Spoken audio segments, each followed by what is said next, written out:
Ya, Bismillahirrahmanirrahim. Assalamualaikum warahmatullahi wabarakatuh.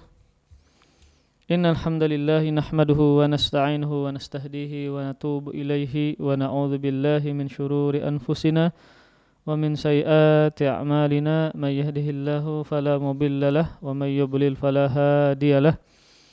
Wa asyhadu an la ilaha illallah wahdahu la syarika lah wa asyhadu anna Muhammadan 'abduhu wa rasuluhu la nabiyya ba'dah. Qala Allah Ta'ala fil Qur'anil Karim, ya ayyuhalladzina amanu taqullaha haqqa tuqatih wa la tamutunna illa wa antum muslimun. Ya ayyuhan nasu taqu rabbakumul ladzi khalaqakum min nafsin wahidah wa khalaqa minha zawjaha wa batha minhuma rijalan katsiran wa nisaa'a wattaqullaha alladzi tasaaluna bihi wal arham innallaha kana 'alaikum raqiba. Ya ayyuhalladzina amanu taqullaha wa qulu qawlan sadida yuslih lakum a'malakum wa yaghfir lakum dhunubakum wa may yuti'illaha wa rasulahu faqad faza fawzan 'azima amma ba'du. Fa in asdaqal hadithi kitabullah wa khairal hadyi hadyu Muhammadin sallallahu alaihi wa alihi wasallam wa syarral umuri muhdatsatuha fa inna kulla muhdatsatin bid'ah wa kulla bid'atin dhalalah wa kulla dhalalatin finnar. Alhamdulillah, marilah kita tak lupa dan senantiasa bersyukur kepada Allah Subhanahu wa taala, senantiasa memuji Allah Subhanahu wa taala atas banyaknya masih kebaikan yang Allah berikan kepada kita, anugerah, nikmat-nikmat yang terkadang kita tidak sadar dengan nikmat-nikmat tersebut, dan juga terkadang kita lebih fokus kepada musibah yang kita ditimpakan kepadanya. Padahal kalau kita hitung-hitung nikmat Allah Subhanahu wa taala maka sangat banyak.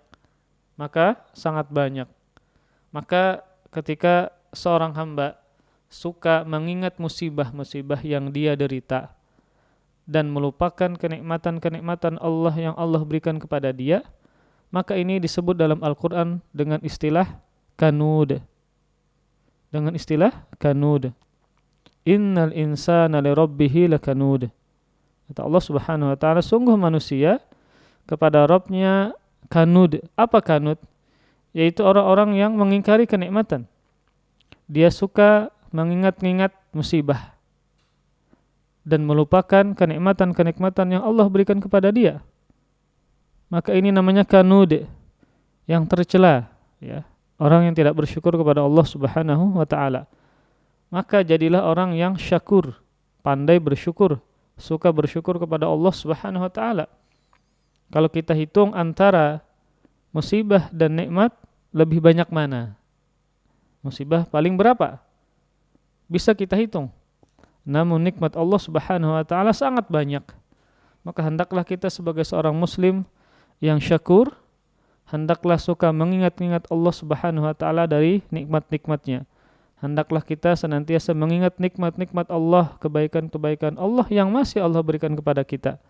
Nikmat yang lain sangat banyak. Ketika ada sebuah nikmat dicabut, namun nikmat tersebut tidak banyak, ya. Kita masih bisa makan, masih bisa istirahat, masih banyak nikmat-nikmat yang lain, sehingga kita bersyukur kepada Allah Subhanahu wa taala. Itulah yang dinamakan dengan syakur, yang suka mengingat-ingat kenikmatan dari Allah, kebaikan dari Allah Subhanahu wa taala, dia syukuri dan melupakan sedikit musibah yang menimpa hamba tersebut. Kemudian salawat serta salam semoga selalu terhaturkan kepada junjungan kita Nabi Muhammad sallallahu alaihi wasallam dan kepada para keluarga, para sahabat dan para pengikut beliau yang senantiasa meniti tata cara hidup beliau, meniti akidah beliau, ajaran beliau, akhlak beliau sampai hari kiamat. Amin ya rabbal alamin. Di pertemuan pagi ini insyaallah di bab ke-50 dari kitab Syama'ilun Nabi yang disusun oleh Al-Imam Abu Isa Muhammad bin Isa At-Tirmidzi rahimahullahu taala, yaitu bab ke-50, babu majaa fi hijamati Rasulillah sallallahu alaihi wasallam. Bab hadis-hadis yang datang tentang berbekamnya Rasulullah sallallahu alaihi wasallam. Dan bekam itu adalah dengan sayatan ya, sayatan entah dengan menggunakan pisau atau dengan jarum, dengan ditusuk-tusuk ya, dengan alatnya sehingga mengeluarkan darah kotor ya. Zaman dulu maka dengan sayatan di kulit ya, dengan pisau. Zaman sekarang subhanallah begitu canggih, itu kita lebih ringan ya sakitnya, atau lebih ringan tidak terlalu susah ya, yaitu cukup dengan jarum ya, dengan jarum ditusuk-tusuk kemudian baru disedot dengan alatnya ya, di zaman sekarang. Nah, ketika di zaman Nabi SAW itu menggunakan syaratul jildi bimusa, dengan sayatan ke kulit dengan menggunakan pisau ya, dengan menggunakan pisau. Dan bekam ini termasuk salah satu metode pengobatan yang sering dilakukan oleh Rasulullah Sallallahu Alaihi Wasallam. Nah, karena Rasul sering ya berbekam dan menganjurkan umatnya dengan berbekam, nah maka di sini kita ingin sedikit mengupas apa hukum bekam. Apakah dia sunnah atau hanya sekedar mubah? Maka memang para ulama ketika menyebutkan dan menjelaskan tentang hukum bekam berputar antara sunnah dan mubah. Berputar antara sunnah dan mubah. Nah, perhatikan di antara hadisnya, ini sebagaimana yang disebutkan juga oleh Syekh Abdul Razak dalam syarah Syama'il beliau, yaitu sebuah hadis Rasulullah SAW dari sahabat Sa'id bin Jubair ya. Dari sahabat Abdullah bin Abbas radhiyallahu taala anhuma, Rasulullah sallallahu alaihi wasallam bersabda, "Asy-syifa fi thalathati syarbatin fi thalathatin syarbati asal wa syartati mihjam wa kayyati nar wa anha ummati anil kay." Hadis ini sahih, dikeluarkan oleh Al-Bukhari. Kata Rasulullah sallallahu alaihi wasallam, kesembuhan ada pada 3 macam. Yang pertama minum madu, yang kedua sayatan pisau bekam ya, yang ketiga dengan kai, yaitu membakar kulit dengan besi atau sejenisnya, kemudian ditempelkan atau ditepuk-tepuk di bagian yang sakit. Namun kai ini, terapi besi panas ini, kata Rasul, aku melarang umatku melakukan kai ya, melakukan kai. Dan juga sabda Rasulullah SAW dalam hadis ini, inna amsala ma tadawaitum bihi al-hijamatu wal fasdu. Sesungguhnya metode pengobatan yang paling ideal bagi kalian adalah hijamah dengan berbekam dan juga al-fasdu.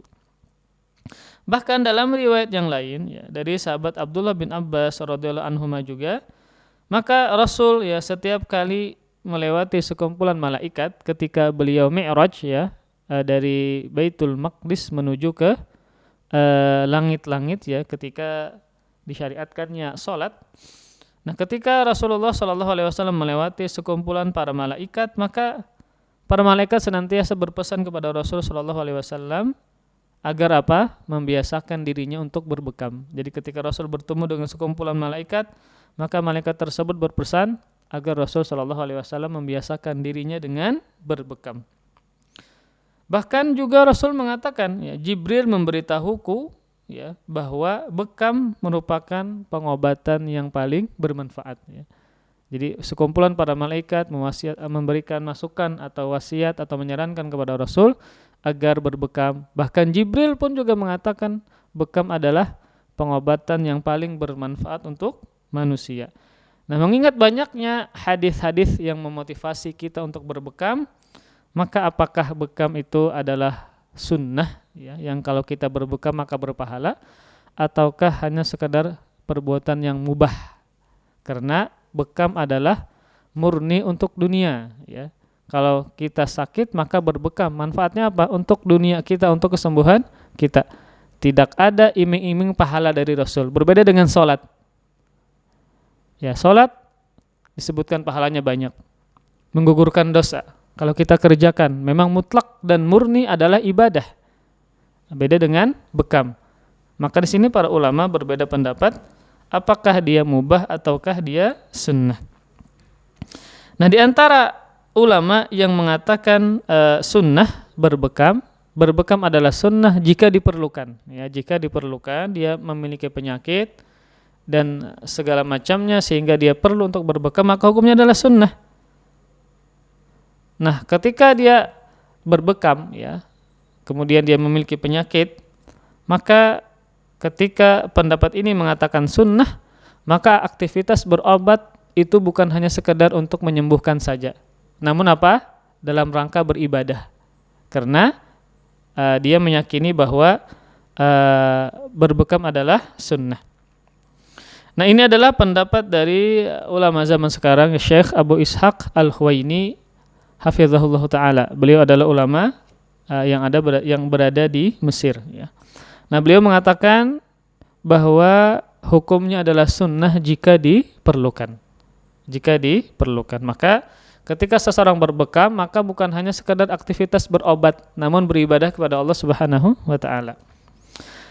Ada juga di antara ulama yang mengatakan bekam bukan sunnah, namun dia adalah mubah, boleh, ya. Ya, yang secara asal ketika dia berbekam maka tidak mendapatkan pahala. Tidak mendapatkan pahala. Nah, fatwa ini diyakini oleh, atau pendapat ini dipilih oleh banyak para ulama di zaman sekarang. Di antaranya adalah Syekh Muhammad bin Shalih Al-Utsaimin, ya. Kemudian Syekh Abdul Muhsin Al-Abbad, ya. Beliau masih hidup, subhanallah. Kemudian Syekh Shalih Al-Fauzan, kemudian Syekh Abdul Aziz bin Abdullah Ar-Rajihi, dan juga Syekh Abdul Rahman bin Nasir Al-Barraq. Ini para ulama kontemporer di zaman sekarang. Mereka mengatakan bahwa bekam bukanlah sunnah, hanya sekedar mubah saja. Maka pendapat yang wallahu ta'ala alam, pendapat yang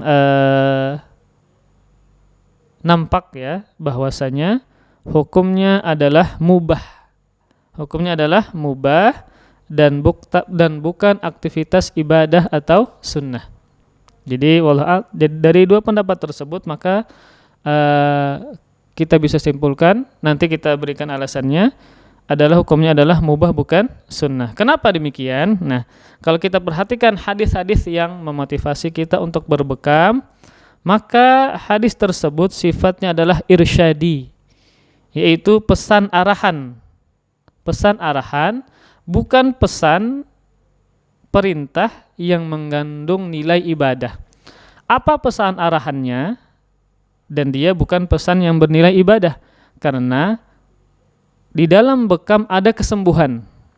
Ada kesembuhan, dan kesembuhan dari penyakit bukan manfaat ukhrawi, bukan manfaat akhirat. Berbeda seandainya dalam hadis-hadis tersebut ketika seseorang berbekam, lalu Rasul katakan dia mendapatkan pahala. Nah, ketika ada iming-iming pahala, maka itu manfaat akhirat, maka nilainya ibadah. Nah, kalau kita perhatikan hadis-hadis yang berkaitan dengan bekam, entah Rasul sendiri yang bekam, entah pesan dari malaikat, apa iming-imingnya? Untuk kesembuhan penyakit. Sedangkan kesembuhan penyakit adalah murni dunia. Nah, seandainya malaikat Jibril mengatakan dan berpesan ketika berbekam ada pahala, itu kan berarti iming-iming akhirat. Ketika ada iming-iming akhirat, maka sifatnya adalah ibadah. Nah, jadi saran dari para malaikat, Rasul juga berbekam, bahkan menyarankan umatnya itu adalah pesan irsyadi, pesan petunjuk yang manfaatnya untuk dunia. Apa? Untuk kesembuhan penyakit. Dan kesembuhan penyakit bukan iming-iming akhirat. Beda dengan ibadah, contoh misalnya ibadah sholat, ya. Dalam hadis disebutkan sholat menggugurkan dosa. Kalau kita misalnya mandi 5 kali sehari, maka kita bersih, kita wangi, kotoran yang menempel di badan kita akan hilang. Nah, seperti itulah sholat, dikerjakan 5 kali, maka akan menghilangkan dosa. Itu Rasul katakan demikian. Nah, tidak ada dalam hadis-hadis motivasi berbekam menggugurkan dosa, berbekam berpahala, nggak ada. Arahannya apa? Pesannya apa? Nilainya apa? Agar sembuh dari penyakit. Nah, sedangkan sembuh dari penyakit adalah untuk dunia, adalah iming-iming dunia, bukan iming-iming akhirat. Dari sinilah para ulama menyimpulkan karena perintah atau anjuran dari berbekam itu adalah untuk dunia, yaitu kesembuhan dari penyakit, maka bukan sifatnya ibadah. Kalau ibadah murni ibadah, itu ada iming-iming akhirat. Ada iming-iming akhirat. Contoh bersedekah. Contoh bersedekah. Amalan penduduk surga. Contoh berpuasa. Murni ibadah. Karena apa? Ada iming-iming pahala dari Allah Subhanahu wa taala. Yang Allah janjikan apa? Pahala yang Allah rahasiakan saking banyaknya ibadah puasa. Nah, berbeda dengan berbekam. Hadis-hadis yang menganjurkan bekam itu pesannya adalah untuk dunia, untuk kesembuhan penyakit. Bukan murni ibadah. Karena kalau ibadah, maka ada iming-iming manfaat akhirat, entah pahala, dihapuskan dosa, masuk surga dan seterusnya. Sedangkan hadis-hadis bekam tidak ada yang menunjukkan iming-iming atau manfaat dari manfaat akhirat.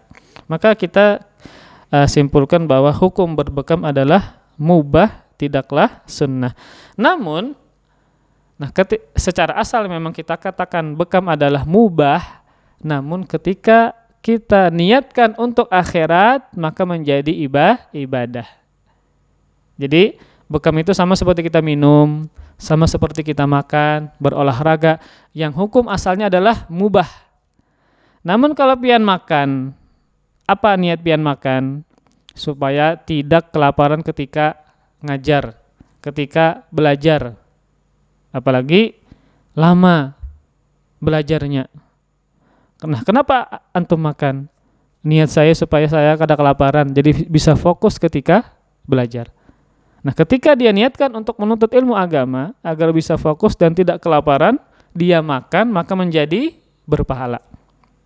Maka menjadi nilai ibadah. Nah, seperti itu pula ketika berbekam. Kenapa berbekam? Ini saya sakit di punggung dan mengganggu saya ketika saya ibadah. Ya. Saya juga susah menuntut ilmu, kadang saya merasakan sakit di punggung. Lalu saya berbekam agar saya lebih kuat ya, lebih bisa berkonsentrasi ketika belajar. Kalau dia niatkan seperti itu, yang asalnya mubah menjadi ibadah. Nah,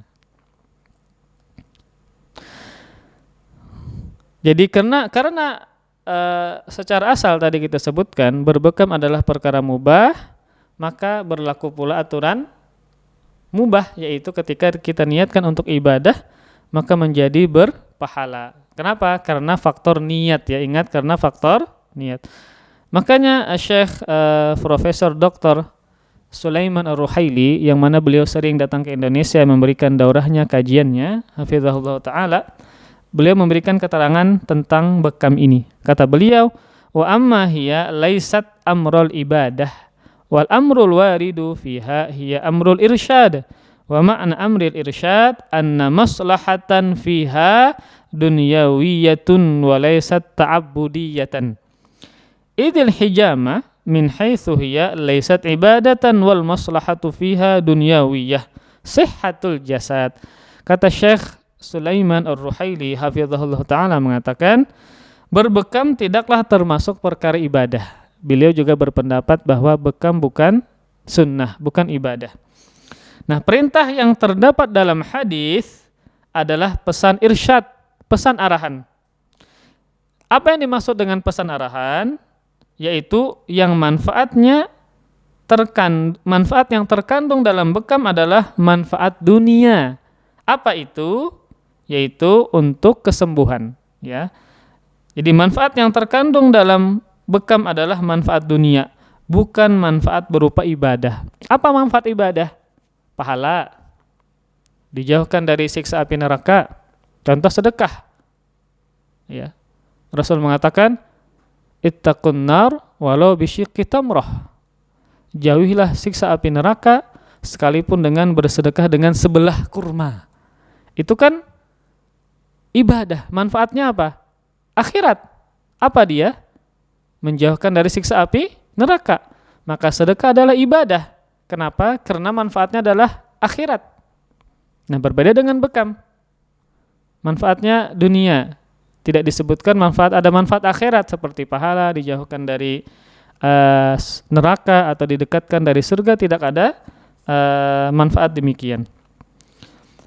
Maka berbekam, kata beliau, secara asal adalah perkara non ibadah yang bukan ibadah. Karena tidak ada iming-iming manfaat akhirat. Nah, karena maslahat yang terkandung di dalam bekam adalah maslahat dunia. Apa? Yaitu berupa kesembuhan. Kemudian beliau meneruskan, lakin yumkinu an yataqarraba bihal abdu biwajhaini. Al-wajhil awwali tasdiqul malaikah wa tasdiqun nabi sallallahu alaihi wasallam fi naf'iha, wal wajhi tsani an yatanashshata biha lil ibadah, li'anna al-hijamata mimma yatanashshatu biha al-insan idna wal insanu bi fi'lil 'adi an yatanashshata biha lil ibadah fa innahu yu'jaru ala hadza.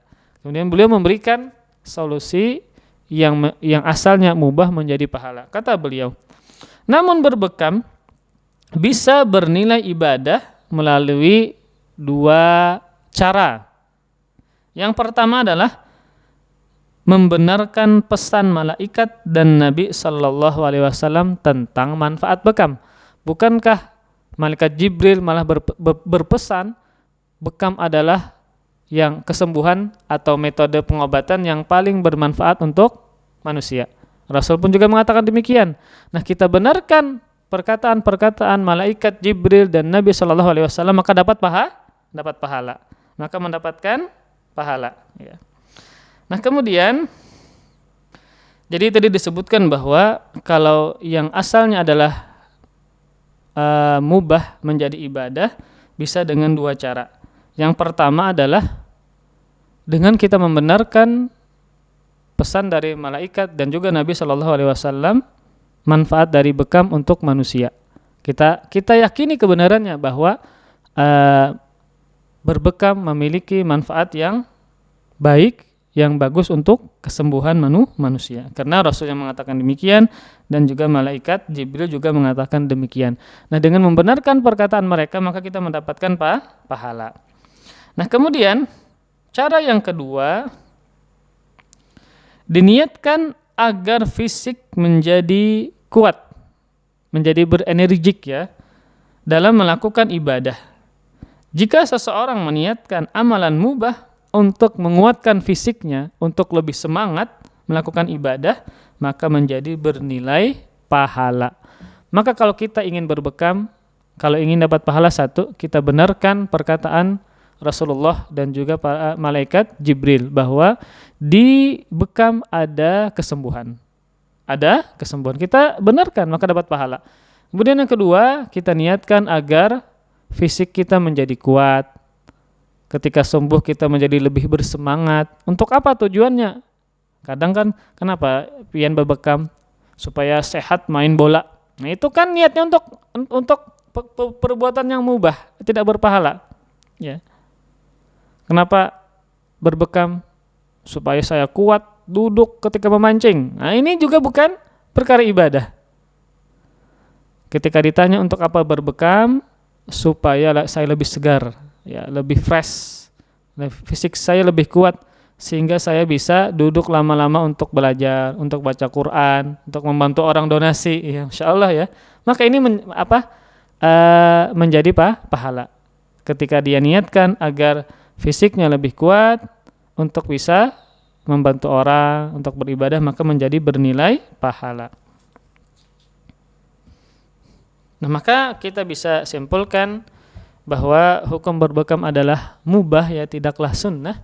Namun ketika diniatkan untuk ibadah, ya, seperti saya berbekam supaya saya lebih segar, lebih sehat untuk menolong orang, ya, kemudian untuk bisa lebih lama-lama duduk menuntut ilmu, maka menjadi berpahala. Wallahu ta'ala alam bisawab. Kemudian kita teruskan dan kita baca, ya, hadis yang pertama. Sebelumnya Syekh Abdul Razak menyebutkan tentang bekam juga. Kata beliau, karena berbekam termasuk salah satu jenis pengobatan. Nah, ketika seseorang itu kena penyakit dan berobat, maka berobat itu tidaklah menafikan tawakal. Kenapa? Karena kalau kita bertawakal, kita diperintahkan untuk ikhtiar, untuk berusaha. Nah, ketika misalnya kita sakit nih, kemudian kita ingin sembuh, ya. Tentu kita harus dengan cara apa? Berobat. Dengan cara berobat. Makanya Rasulullah SAW ketika dalam sebuah hadisnya, ketika beliau ada merasakan sakit di kakinya, maka Rasul berbekam. Itu menunjukkan apa?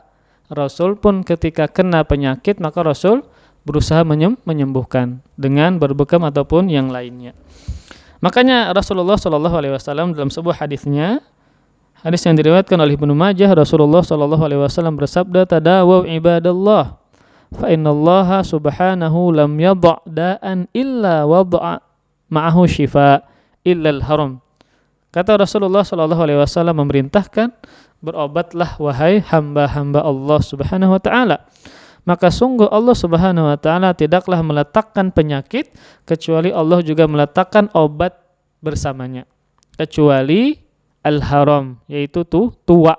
Maka itu adalah penyakit yang tidak ada obatnya. Karena ketika seseorang tua itu dikatakan seperti penyakit karena tua itu menyebabkan semua anggota tubuh kita menjadi lemah. Pendengaran melemah, mata penglihatan melemah, fisik juga melemah, ya. Kalau sudah ada orang 60 tahun, 70 tahun, terkadang jalan pun susah, apalagi lari, apalagi main futsal. Ya, jadi disilahkan seperti penyakit tua ini karena dia melemahkan anggota tubuh kita sebagaimana sakit, ya. Penglihatan menjadi berkurang, telinga pendengaran juga tidak tajam lagi, penciuman, ya. Kemudian fisik juga menjadi lemah, tidak bisa lari lagi, ya. Terkadang beraktivitas sedikit, ngangkat barang sedikit sudah capek. Ini adalah suatu penyakit yang tidak ada obatnya, yaitu masa tua kita. Kita baca hadis yang pertama. Qala al-Imam Tirmidzi, haddatsana Ali bin Hujr qala haddatsana Ismail ibnu Ja'far an Humaidin qala su'ila Anas bin Malik radhiyallahu anhu an kasbil hajjam faqala ihtajama Rasulullah sallallahu alaihi wa alihi wasallam hajamahu Abu Taibah fa amara lahu bisa'aini min ta'amin wa kallama ahlahu fa wada'u anhu min kharajihi wa qala inna afdhala ma tadawaitum bihil hijamah au inna min amsali dawaikumul hijamah. Hadis ini juga dikeluarkan oleh Al-Imam Al-Bukhari, Imam Muslim dan juga Imam Tirmidzi dalam kitab satunya Jami' Tirmidzi beliau. Imam Tirmidzi berkata menceritakan kepada kami Ali bin Hujr. Beliau berkata menceritakan kepada kami Ismail bin Ja'far dari Humaid At-Tawil, ya. Qala, dan beliau adalah seorang tabi'in. Beliau berkata, Anas bin Malik pernah ditanya tentang penghasilan juru bekam, penghasilan orang yang membekam, ya. Maka Anas radhiyallahu taala anhu menjawab, Rasulullah sallallahu alaihi wasallam pernah berbekam dan yang membekamnya adalah Abu Taibah. Jadi al-hajjamnya, juru bekamnya adalah Abu Taibah, dan beliau adalah seorang budak, ya, seorang budak. Dan beliau seorang budak yang dipersilahkan oleh tuannya untuk membikin sebuah profesi, yaitu bekam, dengan catatan ketika dia mendapatkan upah maka dia harus mengembalikannya kepada si tuannya, atau ada upah yang tertentu yang disyaratkan oleh tuannya. Jadi ketika seorang hamba, ya, hamba sahaya, ya, ingin mencari harta, ingin mencari harta, ya, entah dengan berdagang, entah dengan berprofesi sebagai tukang bekam, ya. Nah, si tuannya ini mensyaratkan kalau misalnya Anda ingin menjadi tukang bekam, ya, maka upahnya sekian, upahnya dengan sekian, atau misalnya sekian beras, sekian tepung, kasih ke saya. Itu disebut dengan kharaj, yaitu upah yang diberikan oleh budak kepada tuannya ketika si budak ini mempunyai penghasilan, entah dengan berdagang, entah dengan bertani atau profesi bekam tadi. Jadi seorang budak pun tidak boleh dia punya penghasilan kecuali dengan izin dari si tuannya. Nah, tuannya mensyaratkan kalau kamu ingin mencari penghasilan, silahkan, tapi kasihkan upahnya kepada saya, entah 50%-nya, 75%-nya. Nah, ini sebagaimana Abu Thaibah. Sebagaimana Abu Thaibah. Beliau adalah sebagai seorang budak dan beliau mencari penghasilan dengan bekam. Namun disyaratkan oleh tuannya untuk sekian persen memberikan dari upah tersebut. Nah, ketika Rasulullah berbekam, ya, yang membekamnya adalah Abu Thaibah, lalu Rasul memerintahkan kepadanya untuk memberikan 2 sok dari makanan. Maksudnya apa? Rasulullah Shallallahu Alaihi Wasallam memberikan upah kepada Abu Thaibah 2 sok makanan.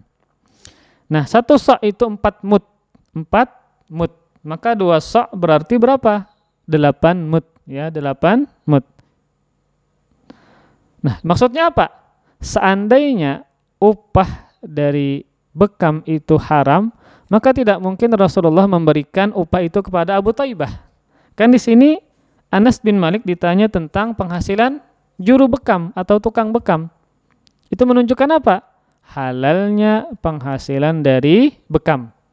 Karena Rasulullah Shallallahu Alaihi Wasallam memberikan upah kepada tukang bekam. Seandainya haram, tidak boleh, tidak mungkin Rasul mengasih upah berupa 2 sok makanan ini. Nah, setelah Rasulullah Shallallahu Alaihi Wasallam memberikan upah 2 sok makanan, Rasul Shallallahu Alaihi Wasallam berbicara kepada majikannya, kepada tuannya, ya, agar tuannya ini meringankan kharajnya. Kharaj itu adalah tadi semacam upeti yang disyaratkan oleh tuannya ketika budaknya ingin mencari atau mendapatkan penghasilan. Nah, kan tadi penghasilan dari Abu Thaibah adalah dari berbekam. Lalu tuannya mensyaratkan kalau kamu ingin mencari penghasilan dengan berbekam tadi, maka kasih aku kharaj. Entah 2, entah makanan kah atau dia duit kah. Contoh misalnya kalau kamu dapat makanan, misalnya kalau kamu misalnya ingin mencari penghasilan, maka kasih saya sebagai upetinya 2 sok makanan misalnya. Maka dia mencari penghasilan, ya. Ketika dia dapat, maka dia memberikan kepada tuannya 2 sok makanan. Nah, ketika Rasulullah Shallallahu Alaihi Wasallam memerintahkan memberi Abu Thaibah 2 sok makanan, Rasul berbicara kepada para majikannya, kepada tuannya, agar mereka meringankan kharajnya, upetinya. Ya, misalnya majikan memberikan syarat 3 sok makanan. Kalau kamu kepada Abu Thaibah, kalau kamu ingin mencari penghasilan dari bekam, maka kasih saya 3 sok makanan. Nah, Rasul meminta kepada mereka agar diringankan, jadi 2 sok makanan aja misalnya. Jadi lebih mudah Abu Thaibah memberikan makanan tersebut kepada majikannya, ya, karena Rasul memberikan 2 sok makanan. Waqala, dan Rasul bersabda, jadi ketika Rasulullah SAW berbekam dan sudah selesai, maka Rasulullah SAW mengatakan, sesungguhnya pengobatan yang paling afdol adalah al-hijamah, berbekam. Atau Rasul mengatakan, sebaik-baik obat atau berbekam adalah obat yang paling baik di antara kalian. Ini adalah, perhatikan, anjuran dari Rasul yang sifatnya irsyadi, arahan yang sifatnya dunia. Kenapa? Karena manfaat dari bekam adalah untuk kesembuhan. Dan kesembuhan termasuk dunia, faktor dunia. Bukan iming-iming pahala. Kalau seandainya Rasul mengatakan, sesungguhnya kalau kalian berbekam maka kalian akan dapat pahala, akan dijauhkan dari siksa, akan mendekatkan dengan surga, maka menjadi pahala nilai ibadah. Karena ada iming-iming manfaat akhirat. Ini tidak ada manfaat akhirat. Sehingga para ulama menyimpulkan pesan Nabi ini adalah pesan irsyad, arahan, yang mana arahannya itu adalah sifatnya dunia, yaitu untuk kesembuhan. Nah, kita baca penjelasan dari Syekh Abdul Razak hafizahullah taala. Jadi dalam hadis ini ya, Anas bin Malik radhiyallahu taala anhu ditanya tentang hukum penghasilan yang didapat dari berbekam. Maka Anas bin Malik tidak menjawab halal atau haram, tidak langsung. Namun beliau memberikan pemahaman Rasulullah sallallahu alaihi wasallam pernah berbekam dan memberikan upah kepada tukang bekamnya. Itu menunjukkan apa? Berarti halal dan boleh. Hukumnya adalah boleh, dan kalau kita makan menjadi halal. Kenapa? Karena kalau seandainya haram, tidak mungkin Rasul memberi upah kepada tukang bekam tadi. Nah, jadi ini sebagai dalil, perbuatan Nabi ini dalil bahwasanya penghasilan dari bekam hukumnya adalah mubah, yaitu boleh dan halal. Jadi kenapa? Karena seandainya kalau itu haram, tidak mungkin Nabi sallallahu alaihi wasallam memberikan upah kepada orang yang membekamnya. Nah, ada sebuah hadis yang datang dari Sahih Muslim dari sahabat Rafi' bin Khadij radhiyallahu taala anhu, bahwasanya Nabi sallallahu alaihi wasallam bersabda, "Kasbul hajjam khabith." Nah, kata Rasulullah sallallahu alaihi wasallam, "Kasbul hajjam khabith." Penghasilan dari tukang bekam itu khabith, buruk. Nah, apakah sabda Nabi ini menunjukkan haramnya upah dari bekam? Sangat jelas Rasul katakan dalam Sahih Muslim, kasbul hajjam khabith. Upah dari tukang bekam itu atau penghasilan dari tukang bekam itu adalah khabith, buruk. Maka perkataan Nabi ini bukanlah menunjukkan haram. Karena kalau seandainya haram, tidak mungkin Rasul memberikan upahnya kepada si tukang bekam tadi. Nah, kenapa Rasul katakan penghasilan dari bekam itu disebut dengan khabith, buruk atau tidak baik? Kenapa? Karena penghasilannya bukan penghasilan yang baik dan indah. Kenapa demikian?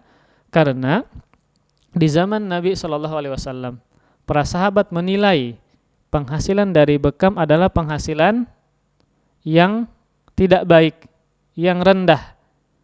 Kenapa demikian? Kalau kalian perhatikan, karena profesi bekam banyak dilakukan oleh budak. Termasuk di sini siapa? Abu Thaibah. Jadi termasuk cara mendapatkan harta yang bukan dengan cara yang baik, cara yang indah. Berbeda kalau pian misalnya berjualan di pasar, caranya indah. Atau pian memancing, berburu.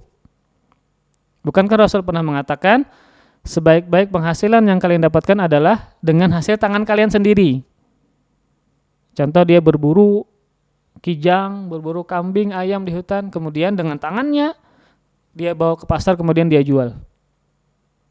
Ya.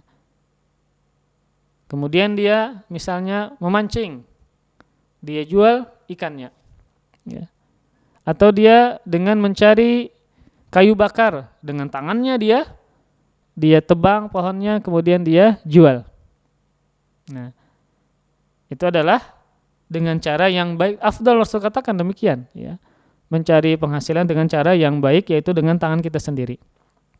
Nah, kalau berbekam, ya, di zaman Nabi SAW, para sahabat menganggap itu adalah perbuatan yang cara mendapatkan penghasilan dengan cara yang tidak indah, ya. Dengan cara yang tidak indah. Karenanya profesi bekam di zaman Nabi banyak dilakukan oleh para budak. Termasuk siapa? Abu Thaibah. Namun ingat, Rasul mengatakan penghasilan dari bekam itu adalah penghasilan yang buruk, tidak indah, bukan berarti haram, haram. Sebagaimana Rasulullah SAW, ya, mengatakan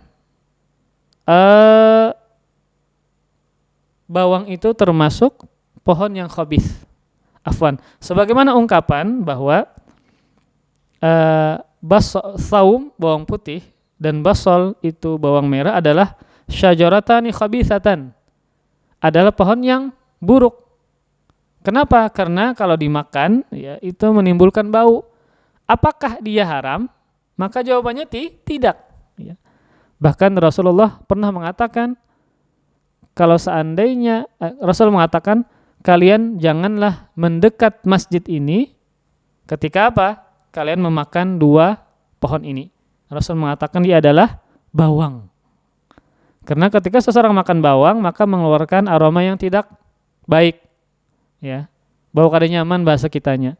Sehingga Rasulullah SAW tidak membolehkan siapapun yang memakan bawang, dia tidak cuci, dia tidak bersihkan, kemudian langsung masuk ke dalam masjid. Kenapa? Karena akan terganggu dari kaum muslimin. Nah, itu dikatakan pohon bawang termasuk pohon yang khabith, yang buruk. Bukan berarti haram. Ya.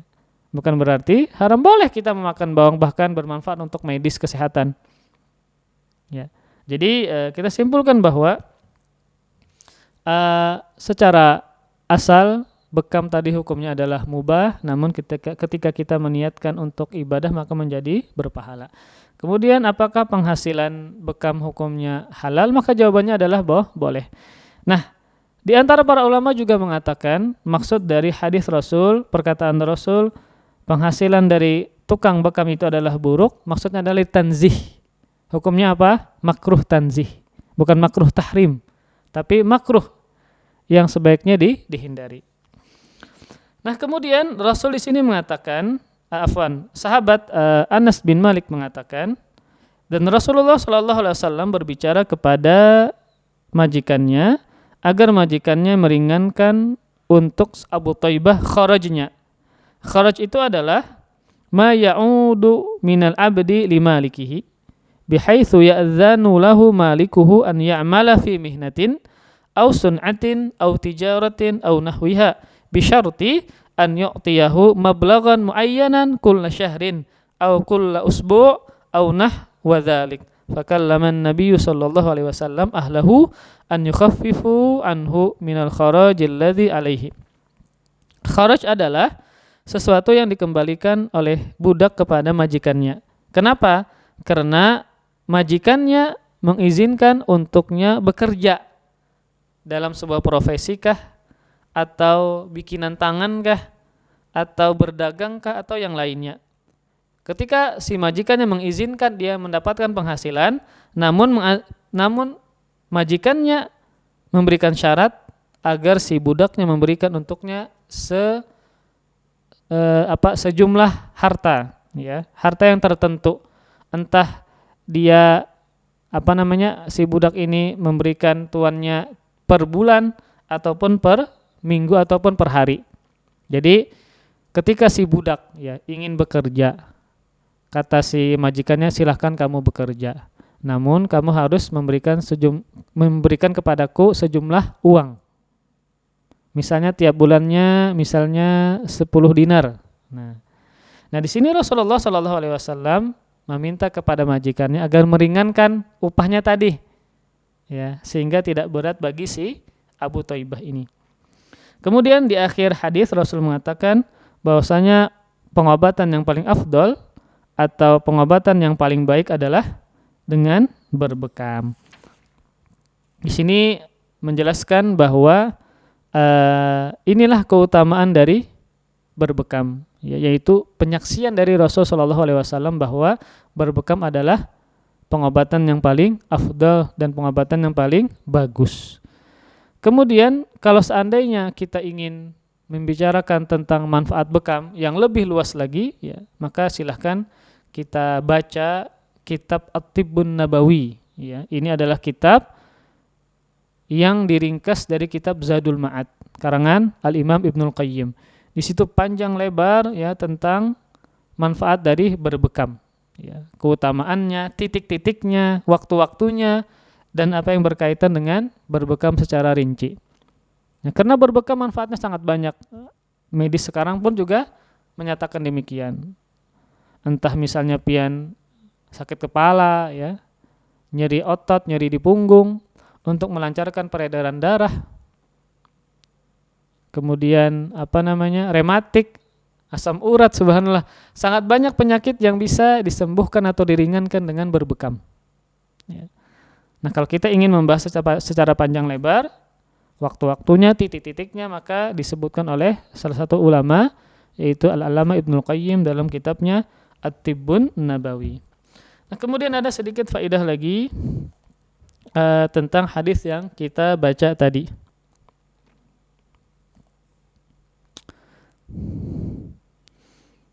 Yaitu kita ulang faedah-faedah dari hadis ini. Hadis ini menunjukkan bolehnya berbekam. Dan hukumnya adalah mubah, bukan sunnah. Dan berbekam adalah pengobatan yang paling afdal dan bermanfaat bagi orang yang memerlukannya. Contoh misalnya ya sakit punggung lah, atau dia memiliki sakit kepala, bahkan mata minus pun juga bisa disembuhkan dengan berbekam. Kemudian juga hadis ini menunjukkan halalnya mengambil upah dari hasil bekam. Sebagaimana ini juga pendapat kebanyakan dari para ulama. Bahkan telah sahih dari Ibnu Abbas bahwasanya Rasulullah sallallahu alaihi wasallam bersabda bahwasanya Rasulullah sallallahu alaihi wasallam itu berbekam dan memberikan upah kepada tukang bekamnya. Itu menunjukkan apa? Bolehnya mengambil hasil dari berbekam, karena Rasul memberikan upah kepada tukang bekam. Seandainya itu haram, maka tidak mungkin Rasul memberikan upahnya. Nah, kemudian tadi disebutkan dalam Sahih Muslim bahwa Rasul mengatakan penghasilan dari tukang bekam adalah khabith, buruk Maka para ulama membawakan kepada hukum makruh tanzih. Hukumnya adalah makruh Hukumnya adalah makruh. Tidak kepada tahrim, hukumnya adalah haram, tidak. Dan juga hadis Rasul yang mengatakan bahwa penghasilan tukang bekam itu buruk. Yang pertama tadi adalah para ulama membawakan kepada hukum makruh tanzih. Kemudian yang kedua adalah hadis ucapan tersebut sebagai motivasi agar kita mencari perbuatan atau mencari penghasilan yang paling indah, yang paling bagus. Entah dengan berdagang membikin suatu bikinan, sepatu dan seterusnya Dan juga agar kita menghindari dari penghasilan yang tidak indah, termasuk penghasilan dari berbekam. Nah, makanya para sahabat radhiyallahu taala anhum di zaman Nabi SAW mereka menganggap profesi bekam itu termasuk profesi yang tidak elok lah, yang rendahan Makanya banyak para tukang bekam di zaman Nabi itu berasal dari para budak, termasuk Abu Thaibah. Wallahu taala alam bissawab. Kemudian satu lagi dalam hadis ini ada isyarat agar kita senantiasa menjaga tubuh kita, menjaga kesehatan kita. Kenapa? Karena Rasulullah SAW pun juga berbekam untuk kesehatan beliau atau kesembuhan beliau. Ini sebagai isyarat bahwa kita sebagai umat beliau diperintahkan agar menjaga kesehatan. Agar apa? Menjaga kesehatan. Entah dengan pian berolahraga atau dengan cara berbekam, akupuntur dan yang lainnya. Intinya adalah kita diperintahkan agar menjaga kesehatan, dan itu adalah perbuatan yang disyariatkan. Bahkan Rasul mengatakan tadawau ibadallah. Ketika kita sakit maka diperintahkan oleh Rasul untuk berobat. Kemudian hadis ini juga menunjukkan bahwa bagaimana perhatian Nabi kepada para budak. Bagaimana muamalah Nabi kepada budak Di sini Rasul di sini Rasul sallallahu alaihi wasallam meringankan beban dari Abu Thaibah. Abu Thaibah adalah tukang bekam Nabi dan beliau adalah sebagai seorang budak. Ketika tuannya mengizinkan dia untuk bekerja, namun dengan syarat memberikan upahnya sekian dengan jumlah yang sudah ditentukan kepada majikannya. Nah, Rasul meringankan upah tersebut dan berbicara kepada majikannya. Itu menunjukkan apa? Rasulullah SAW pun perhatian kepada budaknya, kepada budak. Yaitu Rasul berusaha ingin meringankan beban dari si budak tersebut. Maka Ini bisa kita ambil pelajaran bahwa kita senantiasa berusaha dimanapun kita berada kepada siapapun ya untuk berusaha menolong, Di sini Rasulullah SAW ya menolong Abu Taibah dengan berbicara kepada majikannya agar meringankan upah yang dia bayar kepada majikan tersebut. Wallahu taala alam abissawab. Ini bisa sampaikan, semoga bermanfaat. Salah khilaf ulun mohon maaf. Kita tutup dengan kafaratul majlis. Subhanakallahumma wa bihamdik asyhadu an la ilaha illa anta astaghfiruka wa atubu ilaik. Wassalamualaikum warahmatullahi wabarakatuh.